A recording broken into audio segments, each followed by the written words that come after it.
कल्पना कीजिए, हजारों वर्ष पहले का भारत, घने वन, आश्रम, हवन की अग्नि और वेद मंत्रों की गूंज। यह वह समय था जब ज्ञान ही सबसे बड़ी संपत्ति था।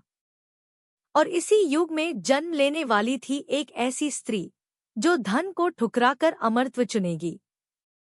उसका नाम था मैत्रेयी।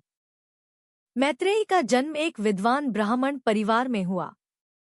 घर में प्रतिदिन वेदों का पाठ होता, दार्शनिक चर्चा होती और सत्य की खोज पर बात होती।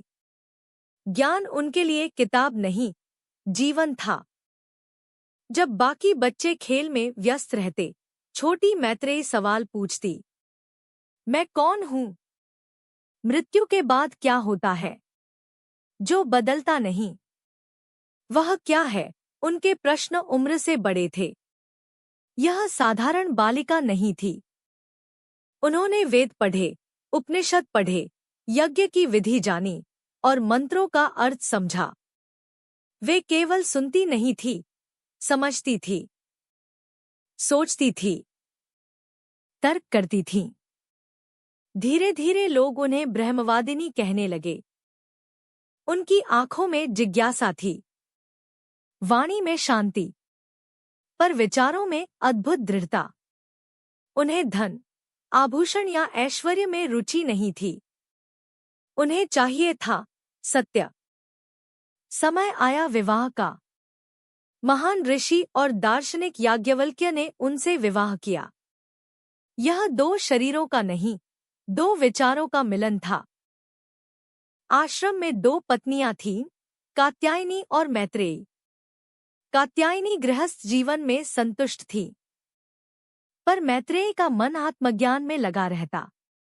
वह याज्ञवल्क्य से प्रश्न करती और घंटों शास्त्रार्थ चलता।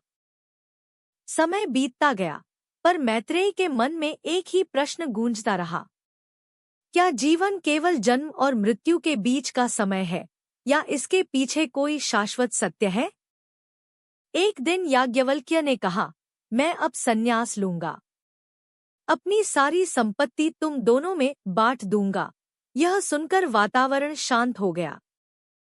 मैत्रेयी ने धीरे से पूछा, स्वामी, यदि मुझे सारी पृथ्वी का धन मिल जाए, क्या उससे मैं अमर हो जाऊंगी? याज्ञवल्क्य ने उत्तर दिया, नहीं। धन से सुख मिल सकता है, पर अमरत्व नहीं। तब मैत्रेयी ने दृढ़ स्वर में कहा, तो मुझे धन नहीं चाहिए। मुझे वह ज्ञान दीजिए जिससे अमरत्व प्राप्त हो। यह वही क्षण था जिसने उन्हें इतिहास में अमर कर दिया। याज्ञवल्क्य बोले, आत्मा को जानो।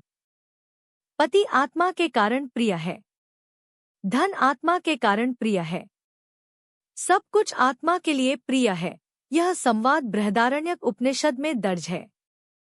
मैत्रेयी ने समझ लिया, अमरत्व शरीर का नहीं, ज्ञान का है।